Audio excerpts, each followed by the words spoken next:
Welcome back. हमने class 12th organisation of commerce and management का chapter 4 start किया है, दैट इज़ बिजनेस सर्विसेज। पिछले वीडियो में हमने बैंकिंग ये टॉपिक स्टार्ट किया था इस चैप्टर का, जिसमें हमने बैंकिंग जो है उसका मीनिंग देखा था एंड टाइप्स ऑफ बैंक ये टॉपिक कवर कर लिया था। इस वीडियो में हम फंक्शंस ऑफ कमर्शियल बैंक ये टॉपिक स्टार्ट करेंगे। So let us begin with what are the functions of commercial bank. हमने कमर्शियल बैंक जो है वो पढ़ा था। कमर्शियल बैंक क्या होता है?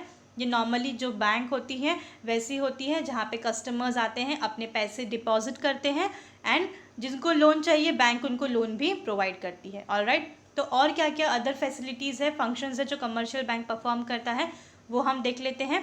Functions of commercial bank can be broadly divided into two groups which are as follows. तो दो ग्रुप्स में कमर्शियल बैंक्स के फंक्शन जो है वो डिवाइड किए गए हैं।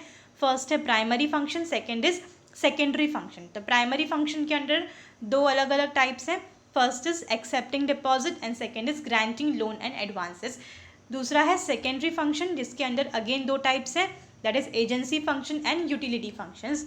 ऑलराइट, तो हम प्राइमरी फंक्शन क्या है वहाँ से स्टार्ट करते हैं। The primary function of commercial banks are known as core banking function. तो प्राइमरी फंक्शन जो है वो कमर्शियल बैंक का सबसे कोर बैंकिंग फंक्शन है, मतलब सबसे इम्पॉर्टेंट बैंकिंग फंक्शन है। तो primary functions are as follows. तो प्राइमरी फंक्शंस क्या क्या है? सबसे पहला था accepting deposits. Commercial bank collects deposit from individuals and organisations. तो कमर्शियल बैंक क्या करती हैं? डिपॉजिट्स किससे एक्सेप्ट करती हैं? इंडिविजुअल्स और ऑर्गेनाइजेशन, चाहे पर्टिकुलर कोई इंडिविजुअल हो, चाहे फिर वो बिजनेस फर्म हो, कोई ऑर्गेनाइजेशन हो, किसी से भी डिपॉजिट्स जो हैं वो कलेक्ट करती हैं। ऑलराइट, कोई भी आके बैंक में अपना अकाउंट ओपन करके यहाँ पे अपने पैसे डिपॉजिट कर सकता है, जमा करवा सकता है। Deposits can be classified into two types. तो ये जो डिपॉजिट्स हैं वो दो अलग अलग टाइप्स में क्लासीफाई किए गए हैं। First is time deposit and second is demand deposits. तो सबसे पहले हम टाइम डिपॉजिट क्या है वो देख लेते हैं। That is time deposit. Time deposits are called as time deposit because they are repaid to the customer after the expiry of decided time. तो टाइम डिपॉजिट को हम टाइम डिपॉजिट क्यों बोलते हैं? क्योंकि ये पर्टिकुलर टाइम पीरियड के ख़त्म होने के बाद ही कस्टमर को पैसे मिलते हैं। Alright, that is expiry of decided time. कुछ एक फिक्स पीरियड के लिए पैसे अकाउंट में रखे जाते हैं और जब वो टाइम ख़त्म होता है उसके बाद कस्टमर को उनके पैसे जो है वो बैंक रीपे करता है, जिसके अंदर सबसे फर्स्ट है fixed deposit. Fixed deposit account is an account where fixed amount is kept for fixed period of time bearing fixed interest rate. तो फिक्स्ड डिपॉजिट क्या है? फिक्स्ड डिपॉजिट अकाउंट एक ऐसा अकाउंट है जहाँ पे हम कुछ अमाउंट जो है, एक पर्टिकुलर अमाउंट फिक्स करके रखते हैं कुछ पर्टिकुलर टाइम के लिए। जैसे हो सकता है 1 साल, 2 साल, 3 साल, 5 साल, ऐसे टाइम के लिए हम कुछ एक पर्टिकुलर अमाउंट जो है वो अकाउंट में फिक्स कर देते हैं। फॉर से 10,000 हो गया, 20,000, 50,000, 1 लाख, ऐसा एक पर्टिकुलर अमाउंट हमने फिक्स करके रख दिया है फॉर से 5 ईयर्स। और उसके ऊपर हमें जो इंटरेस्ट रेट मिलता है वो भी एक फिक्स इंटरेस्ट रेट हमें मिलता है। Rate of interest is more as compare to saving bank account and varies with the deposit period. और जो रेट ऑफ इंटरेस्ट हमें मिलता है फिक्स डिपॉजिट अकाउंट के ऊपर वो काफ़ी ज़्यादा होता है as compare to saving bank account. और टाइम के ऊपर जो उसका इंटरेस्ट रेट है वो चेंज होता है। अगर हम ज़्यादा टाइम तक के लिए अपने पैसे डिपॉजिट करके रखेंगे तो इंटरेस्ट रेट ज़्यादा मिलेगा, और अगर कम टाइम के लिए हम रख रहे हैं तो इंटरेस्ट रेट कम मिलेगा। अगर 2 साल के लिए हमने रखा हुआ है पैसा डिपॉजिट करके तो इंटरेस्ट रेट कम मिलेगा, और अगर 5 ईयर्स के लिए हमने पैसे रखे हैं तो इंटरेस्ट रेट ज़्यादा मिलेगा। ऑलराइट, तो डिपेंड करता है टाइम के लिए कि हमने कितने टाइम तक पैसे फिक्स करके रखे हुए हैं, उसके ऊपर इंटरेस्ट रेट भी डिपेंड करता है। Normally withdrawal of account amount is not permitted before maturity date. तो जब तक टाइम नहीं पूरा होता है तब तक हम अमाउंट नहीं विड्रॉ कर सकते हैं। However depositor can withdraw amount before maturity date for which bank will reduce the interest rate. But अगर जिस डिपॉजिटर है, दैट इज़ जो कस्टमर है, उन्हें अगर बहुत ज़रूरत है, अगर वो पैसा निकालना चाहे, विड्रॉ करना चाहे मेच्योरिटी डेट मतलब टाइम ख़त्म होने के पहले, तो वो पैसे निकाल सकता है। लेकिन उसके लिए बैंक क्या करेगी? उसका जो इंटरेस्ट रेट है वो कम कर देगी, रिड्यूस कर देगी। For amount deposited in this account a fixed deposit receipt is issued by the bank. और जितना भी अमाउंट हमने डिपॉजिट करके रखा है फिक्स्ड डिपॉजिट अकाउंट के लिए, उसके लिए हमें एक फिक्स्ड डिपॉजिट रिसिप्ट मिलता है जिसके अगेंस्ट में हम बैंक से लोन भी ले सकते हैं। ऑलराइट, तो ये था फिक्स्ड डिपॉजिट अकाउंट। नेक्स्ट है recurring deposit. It is operated by salaried person and businessman having regular income. तो रिकरिंग डिपॉजिट अकाउंट कौन ओपन करता है? जो सैलरीड पर्सन है या फिर जो बिजनेसमैन है जिनका एक रेगुलर अमाउंट ऑफ इनकम आता है, वो ऐसे लोग जो हैं वो रिकरिंग डिपॉजिट अकाउंट ओपन करते हैं। A certain fix sum of money is deposited into the account every month. तो कुछ पर्टिकुलर अमाउंट जो है उन्हें हर मंथ एज अ सैलरी जो है वो आती रहती है और वो डायरेक्टली उनके अकाउंट में क्या होता है? डिपॉजिट होता है। Withdrawal of accumulated amount along with interest is paid after the maturity date। तो अगर हमें पैसे निकालने हैं तो मेचोरिटी डेट एक टाइम पीरियड होता है, उसके बाद ही हम पैसे जो है जितने भी हमारे अकाउंट में पैसे अक्यूमुलेटेड दैट इज़ डिपॉजिट किए हैं with interest rate, maturity date के बाद ही हमें पैसे मिलेंगे। Rate of interest is higher which is similar to fix deposit account. तो रेट ऑफ इंटरेस्ट जो है रिकरिंग डिपॉजिट में भी ज़्यादा होता है, मोस्टली फिक्स डिपॉजिट अकाउंट की तरह ही होता है। Separate passbook is provided to know the positions of RD account that is recurring deposit account. तो हमें अलग से एक पासबुक भी मिलता है जिसमें हमें जितना भी ट्रांजेक्शन्स हो रहा है, जितने पैसे अक्यूमुलेटेड डिपॉजिट होते हैं, कितना इंटरेस्ट आ रहा है, ये सारे ट्रांजेक्शन्स के बारे में हमें पासबुक के द्वारा पता चलेगा। ऑलराइट, तो एक पासबुक भी हमें बैंक से मिलता है। नेक्स्ट क्या है? Demand deposit. तो डिमांड डिपॉजिट क्या है? Demand deposits are those which are prepaid to customer whenever they demand. तो डिमांड डिपॉजिट क्या है? ये एक ऐसा अकाउंट है जहाँ पे कस्टमर पैसे जो डिपॉजिट करके रखते हैं अपने अकाउंट में, वो जब चाहे अपनी मर्जी से विड्रॉ कर सकते हैं। That means money can be withdrawn as per the wish of customers through withdraw slips, cheques, ATM cards, online transfer etcetera. That is customer की जब मर्जी हो, जब इच्छा हो, उन्हें जब पैसों की ज़रूरत हो, वो अपने बैंक में जाके अपने अकाउंट से पैसे विड्रॉ कर सकते हैं, निकाल सकते हैं through withdrawal slip, cheque, ATM cards या फिर ऑनलाइन ट्रांजैक्शन द्वारा। ऑलराइट, नेक्स्ट है उसमें तो डिमांड डिपॉजिट्स के अंदर कुछ अलग अलग सब टॉपिक्स हैं, जिसमें फर्स्ट है सेविंग अकाउंट। तो सेविंग अकाउंट क्या है? जनरली ये सभी को पता ही होता है कि सेविंग अकाउंट क्या होता है। जो भी पैसे हमारे बचते हैं वो हम सेविंग अकाउंट में क्या करते हैं? डिपॉजिट कर देते हैं। उसके ऊपर हमें एक सर्टन अमाउंट ऑफ इंटरेस्ट भी मिलता है। ऑलराइट, सो देख लेते हैं क्या है। It is generally operated by those who earn regular और fixed income such as salary और वेजेस। तो सैलरी अकाउंट कौन ओपन करता है? जो रेगुलरली एक जिस या तो सैलरी पर्सन होगा या फिर जिसका खुद का अपना एक फिक्स इनकम होता है, हर मंथली उसको इनकम आता है, सैलरी मिलती है, ऐसे पर्सन जो है वो सेविंग अकाउंट ओपन करते हैं। The main aim of this deposit account is to encourage habit of saving among people. तो मेन मोटिव क्या था ये पर्टिकुलर अकाउंट का? तो लोगों के अंदर सेविंग हैबिट्स जो है वो इनकलकेट करना, लोगों के अंदर बचाने की, पैसों को बचत करने की जो आदत है वो इनकलकेट करने का मेन मोटिव था सेविंग अकाउंट का। This deposit amount are meant for purpose of maximum savings. There are restrictions on withdrawal limit of this account. तो इसका मेन पर्पस क्या था? लोग ज़्यादा से ज़्यादा पैसे अपने सेव करके रखें, बचा के रखें, और यहाँ पर रिस्ट्रिक्शन होता है, दैट इज़ हम जब चाहें तब पैसे विड्रॉ नहीं कर सकते। एक महीने में हम 4 या 5 बार ही पैसे विड्रॉ कर सकते हैं, ऐसा कुछ रिस्ट्रिक्शन होता है विड्रॉवल के लिए। Alright, this account carry low interest rate. Interest is credited monthly, quarterly, half yearly and yearly basis on this account. तो यहाँ पे जो इंटरेस्ट रेट मिलता है हमें इस अकाउंट में वो कम होता है, और जो इंटरेस्ट होता है वो डायरेक्टली हमारे अकाउंट में क्रेडिट हो जाता है ऑन मंथली बेसिस। हर महीने हो सकता है, 3 मंथ में एक बार होता है, 6 मंथ्स पे भी हो सकता है, या फिर साल में एक बार हो सकता है, बट जो इंटरेस्ट होता है वो डायरेक्टली अकाउंट में क्रेडिट हो जाता है। Passbook facility, balance on SMS, account statement etcetera facilities are provided to account holder to a certain financial positions. तो बैंक की जो ट्रांजेक्शन्स है उसके बारे में जानकारी पता करने के लिए हमें पासबुक फैसिलिटी मिलती है बैंक की तरफ से। हमें SMS आते हैं अपने फ़ोन पे जब भी हम कोई भी ट्रांजैक्शन करते हैं बैंक में, दैट इज़ जब पैसे डिपॉजिट करेंगे, विड्रॉ करेंगे, इंटरेस्ट, तो ये सारी चीज़ों की SMS हमें मोबाइल पे मिल जाएगी। अकाउंट स्टेटमेंट भी हम बैंक से निकलवा सकते हैं। तो ये सारी फैसिलिटीज़ हैं जो सेविंग अकाउंट होल्डर को मिलती है। Alright, for saving account holders, some bank provide separate facility of flexi deposit. These facility combines the advantages of saving account and fixed deposit account. तो जो सेविंग अकाउंट होल्डर है bank उनको एक अलग से सेपरेट फैसिलिटी प्रोवाइड करती है जिसे हम फ्लेक्सी डिपॉजिट बोलते हैं। इसके अंदर क्या होता है? कॉम्बिनेशन होता है, दैट इज़ हम सेविंग अकाउंट और फिक्स्ड डिपॉजिट अकाउंट दोनों एक साथ में ऑपरेट कर सकते हैं। There is no separate fixed deposit account.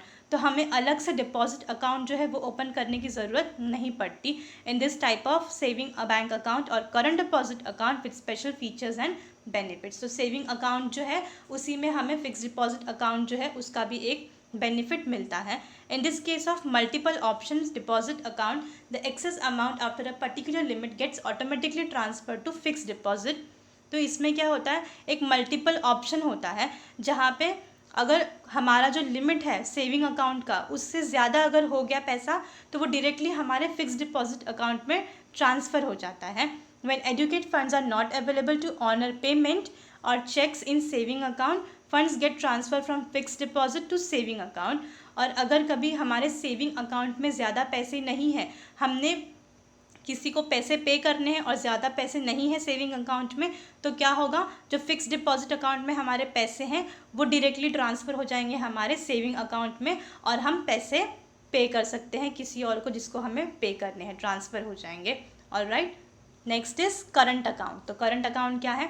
This account is operated by business firms and other commercial organisations such as hospitals, educational institutions etcetera who have regular banking transactions. तो current account जो है वो mostly कौन open करता है?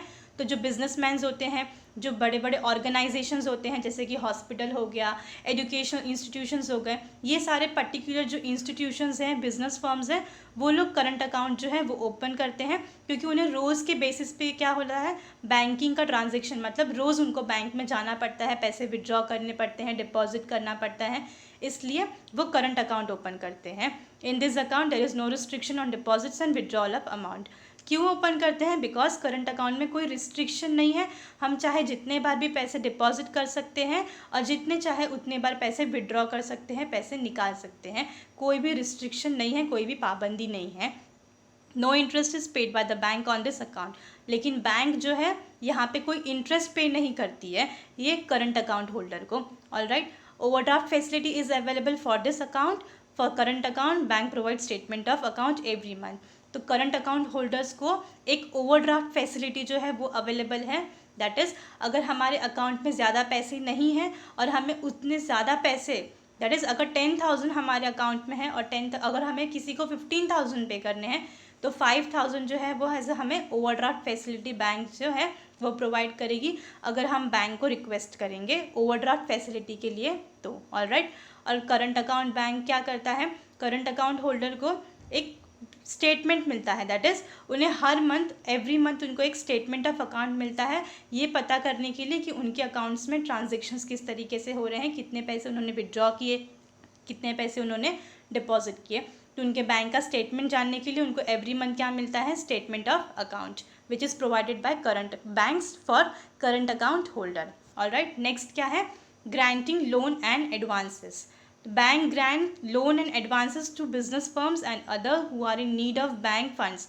तो second क्या था, लोन एंड एडवांसेस। तो बैंक क्या करती है, लोन भी प्रोवाइड करती है और एडवांसेस भी प्रोवाइड करती है। जिसको ज़रूरत है, जिसको फंड्स की नीड है, जिनको पैसों चाहिए काम करने के लिए, बिजनेस फर्म्स हो या फिर कोई इंडिविजुअल हो, उनको बैंक क्या करती है, लोन और एडवांसेस प्रोवाइड करती हैं।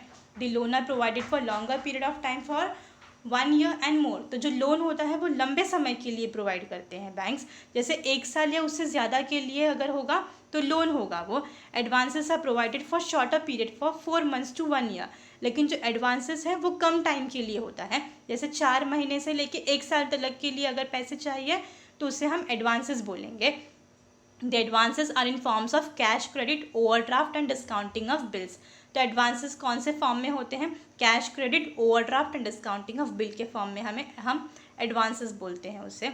Alright, next is loans. तो लोन्स क्या है वो देख लेते हैं। Commercial banks provide loans to businessman and others. तो कमर्शियल बैंक लोन किसको प्रोवाइड करती है, बिजनेसमैन्स को और बाकी जिनको भी ज़रूरत है, जो इंडिविजुअल हैं उन्हें भी।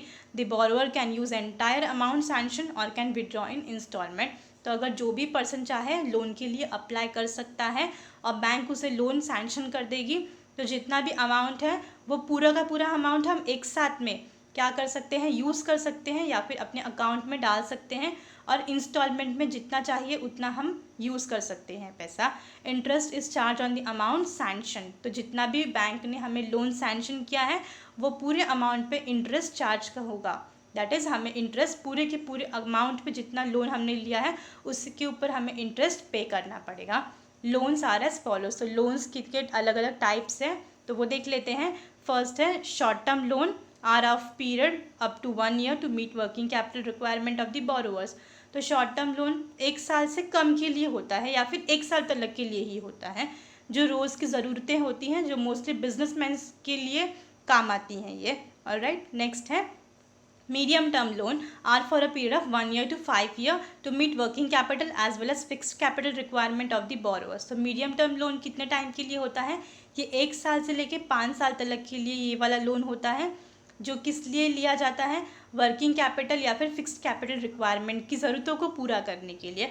मतलब जो बिजनेसमैन होते हैं मोस्टली उनको जो रोज़ की ज़रूरतें हैं, एक्सपेंसेस हैं, वो पूरी करने के लिए चाहिए होगा, या फिर उन्हें कुछ पर्टिकुलर मशीन ख़रीदनी होगी, कोई कहीं पे कुछ रिक्वायरमेंट है लैंड के ऊपर, तो ये सारी चीज़ें पूरी करने के लिए ये लोग मीडियम टर्म लोन लेते हैं। एंड लॉन्ग टर्म लोन क्या है? They are for the period of 5 years और more to meet long term capital requirements of the borrower. तो लॉन्ग टर्म लोन्स जो होता है वो 5 साल से ज़्यादा के लिए लिया जाता है, और मोस्टली ये जो लोन होता है वो लॉन्ग टर्म के लिए होता है। इसके लिए जो कैपिटल रिक्वायरमेंट्स है, दैट इज़ बड़े बड़े इन्वेस्टमेंट जब हम करते हैं तो काफ़ी ज़्यादा लोन की ज़रूरत पड़ती है, तो लॉन्ग टर्म लोन लिया जाता है। ऑलराइट, नेक्स्ट है इसमें एडवांसेस। तो एडवांसेस क्या है? Advances are small term funds provided to businessmen to satisfy different financial requirements of business. तो एडवांसेस क्या है? वो छोटे छोटे टाइप के लोन होते हैं जो बिजनेसमैन को ज़रूरत पड़ती है अपनी छोटी छोटी रिक्वायरमेंट्स को पूरी करने के लिए, बिजनेस के लिए, इसलिए एडवांसेस लिए जाते हैं। ऑलराइट, जिसमें फर्स्ट है कैश क्रेडिट। तो कैश क्रेडिट क्या है? The cash credit advances are provided to current account and saving account holder. तो कैश क्रेडिट एडवांसेस किसको मिलता है? जिसका करंट अकाउंट होता है या फिर जिसका सेविंग अकाउंट होता है। It provides working capital for longer period of time. तो यहाँ पे वर्किंग कैपिटल है वो लंबे समय तक के लिए होता है। Interest rate is higher on cash credit. Separate cash credit account has to be maintain by the borrower. तो इंटरेस्ट रेट जो होता है वो काफ़ी ज़्यादा होता है कैश क्रेडिट के लिए, और अलग से हमें एक अकाउंट ओपन करना पड़ता है अगर हमें कैश क्रेडिट चाहिए तो। ऑलराइट, नेक्स्ट है ओवरड्राफ्ट। तो ओवरड्राफ्ट क्या है? This facility is offered to current account holder to meet their working capital requirement. तो मोस्टली ओवरड्राफ्ट फैसिलिटी जो है वो करंट अकाउंट होल्डर को ही मिलती है, और वो किस लिए होती है? तो उनकी जो रोज़ की ज़रूरतें होती हैं वर्किंग कैपिटल रिक्वायरमेंट्स को पूरी करने के लिए, जैसे वर्कर्स को अगर सैलरी देनी है, इलेक्ट्रिसिटी का bill, transportation charges, freight charges, तो ये सारी चीज़ों को हम बोलते हैं वर्किंग कैपिटल। तो ये सारे एक्सपेंसेस जो रोज़ के खर्चे हैं उन्हें पूरा करने के लिए हम ओवरड्राफ्ट फैसिलिटी का यूज़ करते हैं। The period can very from 15 to 60 days. तो ओवरड्राफ्ट फैसिलिटी मोस्टली 15 से लेकर 60 डेज, दैट इज 60 दिन तक होती हैं। Interest is charge on actual amount withdrawn. तो इंटरेस्ट जो है वो जितना हमने पैसा निकाला है सिर्फ उतने ही अमाउंट के ऊपर इंटरेस्ट चार्ज होगा, पूरे के पूरे पैसे के ऊपर इंटरेस्ट चार्ज नहीं होता। No separate account is maintain and entire entries are shown in the current account. अलग से हमें दूसरा कोई अकाउंट ओपन करने की ज़रूरत नहीं पड़ती अगर हमें ओवरड्राफ्ट फैसिलिटी की ज़रूरत है तो, और जो एंट्रीज़ होती हैं वो हमारी करंट अकाउंट के अंदर ही शो होती है। It is a temporary arrangement for a short period. और मोस्टली जो ओवरड्राफ्ट फैसिलिटी है वो कम ही टाइम के लिए ली जाती है, इसके लिए ये एक टेम्प्रेरी अरेंजमेंट है। Alright, for a short period of time. Next is discounting of bills of exchange. The drawer of bills of exchange or beneficiary can discount the bill with bank and obtain an advance. On the due date, on the due date of the bill, the bank will recover the amount from the drawee. So bills of exchange क्या है? तो drawer of bill of exchange जो है वो क्या करेगा? Bill of exchange जो है वो जाके अपने बैंक में प्रेजेंट करेगा, बैंक उसके अगेंस्ट पे उसको तुरंत पैसे दे देगी, और जब ड्यू डेट आएगा दैट इज़ मेच्योरिटी पीरियड के टाइम पे बैंक जो है वो जितना भी अमाउंट होता है वो ड्रॉई के पास से रिकवर कर लेती है। Alright, so this is discounting of bills of exchange. Next क्या है? Secondary function. तो हमने प्राइमरी फंक्शंस देख लिए क्या क्या है, नेक्स्ट है सेकेंडरी फंक्शन। तो कमर्शियल बैंक जो है क्या क्या सेकेंडरी फंक्शन परफॉर्म करती है? तो secondary functions of commercial banks are classified into 2 groups. तो सेकेंडरी फंक्शंस भी 2 अलग अलग ग्रुप्स में क्लासीफाई किया गया है। फर्स्ट इज एजेंसी फंक्शन, दूसरा है यूटिलिटी फंक्शन। तो सबसे पहले हम एजेंसी फंक्शन क्या है वो देख लेते हैं। A commercial bank acts as an agent or representative of its client and performs certain functions are as follows. तो कमर्शियल बैंक जो है वो एज ए एजेंट काम करती है, एज ए रिप्रेजेंटेटिव काम करती है अपने क्लाइंट्स के, अपने कस्टमर्स के बिहाफ पे. तो वो कौन कौन से फॉर्म में काम करती है एज ए एजेंट, वो देख लेते हैं. First is periodic collections and payment. तो बैंक क्या करती हैं, जब भी कोई भी सैलरी या इंटरेस्ट होता है तो वो कलेक्ट करती है. दैट इज़ जितने भी सैलरी इंटरेस्ट जो भी आता है वो डायरेक्टली अकाउंट में आ जाता है. और जब भी पेमेंट करना होगा तो बैंक्स जो है वो डायरेक्टली पेमेंट कर देती है. दैट इज़ अमाउंट जो है वो ऑटोमेटिकली अकाउंट से क्या हो जाएगा, डिडक्ट हो जाएगा, कम हो जाएगा. ऑलराइट, तो let us C. Commercial banks collect salaries, dividend, interest and any other income periodically as well as make periodical payments such as taxes, bills, premium, rent, etc. on the standing instructions provided by the customers. तो जो customers होते हैं वो bank को पहले से जाके instructions दे देते हैं, बता देते हैं कि मेरे बिहाफ पे आप हर मंथ क्या करो, मेरी सैलरी, इंटरेस्ट और डिविडेंड जो भी आएगा वो डायरेक्टली बैंक में जमा हो जाना चाहिए. और हर मंथ मुझे पे करना पड़ता है, टैक्स हो गया, बिल हो गया, रेंट हो गया, ये सारी चीज़ें आप डायरेक्टली क्या कर दो, पे कर दो. ऑलराइट, तो ये से इंस्ट्रक्शंस कस्टमर्स बैंक को बताते हैं और बैंक कस्टमर के बिहाफ पे ये सारे काम करता है. Commercial bank charges certain fix amount quarterly और annually in form of service charge from the customer for providing such services. तो कमर्शियल बैंक क्या करता है, ये जो सर्विसेज वो प्रोवाइड कर रहा है that is collection and payment करता है, जो उसके अगेंस्ट में कुछ अपना सर्विस चार्ज मतलब फीस चार्ज करता है, जो भी वो सर्विस जो है वो अपने कस्टमर्स को प्रोवाइड कर रहा है. Alright, next is portfolio management. Large commercial banks undertake to purchase and sale of securities such as shares, bonds, debentures, etc. on behalf of their clients. तो clients के behalf पे, that is customers के behalf पे बड़े बड़े जो commercial banks होते हैं वो securities, that is shares हो गए, bonds हो गए, debentures हो गए, उसे sell या purchase करते हैं, बेचते और खरीदने का काम करते हैं. This handlings of security is known as portfolio management. तो ये जो सिक्योरिटी में वो डील करते हैं, उसे हैंडल करते हैं, शेयर्स, बॉन्ड्स और डिबेंचर्स को सेलिंग एंड परचेजिंग करते हैं, तो इसे हम बोलते हैं पोर्टफोलियो मैनेजमेंट.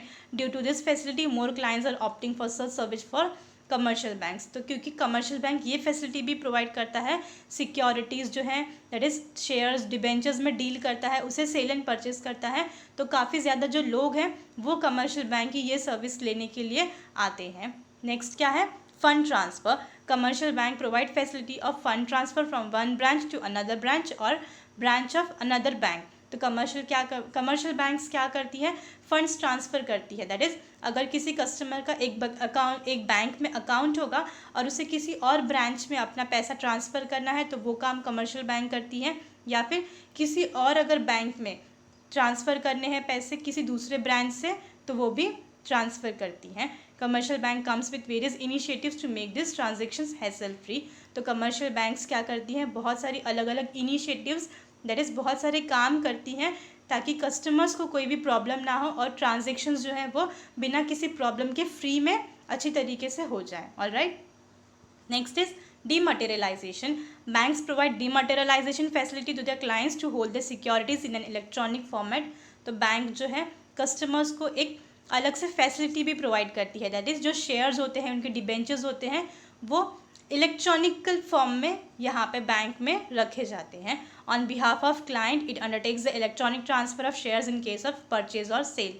तो क्लाइंट्स के बिहाफ पे, कस्टमर्स के बिहाफ पे बैंक क्या करती है, सेल और परचेज करती है शेयर्स का, लेकिन इलेक्ट्रॉनिक फॉर्म में. Alright, next is forex transaction. तो फॉरेक्स ट्रांजेक्शन क्या है, forex is an abbreviation for foreign exchange. तो हमने फॉरेन एक्सचेंज बैंक्स क्या है वो पढ़ा था, दैट इज़ यहाँ पे फॉरेन करेंसीज में डील होता है, वो एक्सचेंज होता है. तो फॉरेक्स क्या है, ये एक शॉर्ट फॉर्म है फॉरेन एक्सचेंज के लिए. अ बैंक में परचेज और sell foreign exchange on behalf of its client. तो बैंक क्या करती है, अपने क्लाइंट्स के बिहाफ पे फॉरेन एक्सचेंज जो है वो सेल और परचेज करेगी. A bank purchase for its client which the client received from foreign exchange and sell the forex when the client needs it from overseas transactions. तो जब भी कोई क्लाइंट होगा, जो कस्टमर होगा, वो बैंक को बोलेगा तो बैंक क्या करेंगी, सेल करेगी और परचेज करेगी. मतलब जो पर्टिकुलर ट्रांजेक्शन्स हैं, जो पैसे हैं, वो किसी और पर्टिकुलर करेंसी में ट्रांसफ़र करेगी, उसको किसी और दूसरे कंट्री के करेंसी में एक्सचेंज करके ट्रांसफ़र करेगी, और अगर किसी को सेल करना है, किसी को परचेज़ करना है, तो उस हिसाब से बैंक क्या करेगी, करेंसीज़ का एक्सचेंज करके क्लाइंट्स के बिहाफ पे ट्रांजेक्शन्स जो है वो कंप्लीट कर देंगी। ऑलराइट, नेक्स्ट क्या है, यूटिलिटी फंक्शंस। तो अभी यूटिलिटी फंक्शन क्या है, a commercial bank performs utility functions for the benefits of its client, it provides certain facilities of product to its client as follows. तो कुछ यूटिलिटी फंक्शंस होते हैं, जो बेनिफिट्स होते हैं, जो क्लाइंट्स को दिए जाते हैं थ्रू कमर्शियल बैंक्स। तो वो क्या क्या है, फर्स्ट इज इशू और ड्राफ्ट एंड चेक्स। तो बैंक क्या करती है, ड्राफ्ट और चेक इशू करती है अपने क्लाइंट्स को। A draft check is an order to pay money from one branch of bank to another branch of the same bank or other banks। तो बैंक क्या करती है, चेक या फिर ड्राफ्ट जो है वो अपने कस्टमर को देती है पे करने के लिए पैसे, या अगर किसी कस्टमर को अपने किसी एक ब्रांच में, किसी एक पर्टिकुलर बैंक के ब्रांच में पैसे जो है वो किसी दूसरे ब्रांच में डालने हैं, तो वो काम करने का काम करती है। या फिर कोई एक पर्टिकुलर बैंक का ब्रांच है और उनको किसी दूसरे बैंक में ट्रांसफ़र करना है, तो वो काम चेक या फिर ड्राफ्ट के थ्रू हो सकता है। A bank issue draft to its account holder as well as non-account holder, whereas checks are issued only to the account holder। तो ड्राफ्ट जो होता है वो अकाउंट होल्डर के पास भी होता है फैसिलिटी और नॉन अकाउंट होल्डर के पास भी। दैट इज़ अगर कोई इंडिविजुअल है जिसका अकाउंट है बैंक में, तो उसको भी ड्राफ्ट की फैसिलिटी मिलेगी, और जिसका अकाउंट नहीं उस पर्टिकुलर बैंक में, उसे भी ड्राफ्ट की फैसिलिटी मिलेगी। बट जो चेक है वो सिर्फ जिसका अकाउंट होगा बैंक में, सिर्फ उसी को चेक मिलेगा, बाकी और किसी को नहीं मिलेगा। Bank charges commission for issuing bank draft. तो जब भी बैंक ड्राफ्ट देती है तो उसके अगेंस्ट में कमीशन चार्ज करती है, अपनी एक फ़ीस चार्ज करती है। ऑलराइट, नेक्स्ट है locker facility. This is common utility functions of any commercial bank. Bank provide locker facility for the safe custody of valuables, documents, gold ornaments etcetera. तो locker facility तो एकदम common है, mostly सभी को पता होगी। Locker जो सिस्टम है वो बैंक्स जो है वो प्रोवाइड करती है, वहाँ पे हम अपने जो बहुत कीमती ज़रूरत के जो डॉक्यूमेंट्स होते हैं, गोल्ड ऑर्नामेंट्स होते हैं, वैल्यूएबल्स हैं, वो लॉकर में रखते हैं। Alright, next is project reports. Bank में prepare project reports and feasibility study on behalf of the client. तो बैंक क्या करती है, एक प्रोजेक्ट रिपोर्ट बनाती है अपने क्लाइंट्स के बिहाफ पे। Project report enables the business firm to obtain funds from the market and to obtain clearance from government authorities. तो प्रोजेक्ट रिपोर्ट से क्या होगा, जो बिजनेस फर्म्स हैं जिनको अपना खुद का बिजनेस चलाना है, स्टार्ट करना है, जिनको पैसे चाहिए मार्केट से या फिर गवर्नमेंट से क्लियरेंस चाहिए उनके अथॉरिटीज़ से, तो बैंक्स उसके लिए क्या करती है, उनके लिए एक प्रोजेक्ट रिपोर्ट रेडी करके देती है, जिससे बिजनेसमैन्स जो होते हैं, जो बिजनेस फर्म्स होते हैं, उनको बहुत ईजी हो जाता है मार्केट से फंड लेना और गवर्नमेंट का क्लियरेंस लेना। Alright, next is gift cheques. Bank issue gift cheques and gold coins to account holder as well as to non account holder. तो बैंक क्या करती है, गिफ्ट चेक इशू करती है, जिसके पास अकाउंट है, जिसका अकाउंट नहीं है, दोनों को गिफ्ट चेक या फिर गोल्ड कॉइन जो है वो बैंक इशू करती है, that is to account holder as well as to non account holder.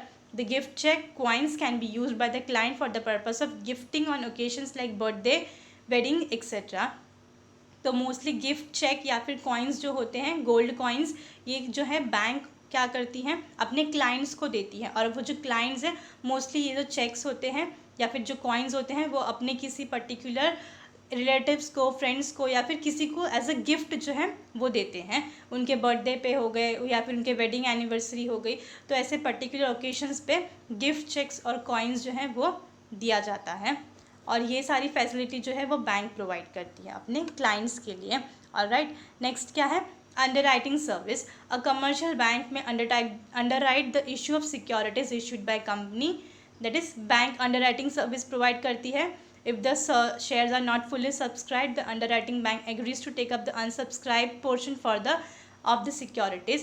तो अगर कोई भी शेयर्स जो फुल्ली सब्सक्राइब नहीं है, बैंक क्या करती है, वो पूरे की पूरे शेयर्स जो है उसका अंडरराइटिंग लेती है, एग्री करती है, अनसब्सक्राइब पोर्शन जो है सिक्योरिटीज़ का वो लेने के लिए मानती है, रेडी हो जाती है for taking the unsubscribe portion of the securities, that is shares का।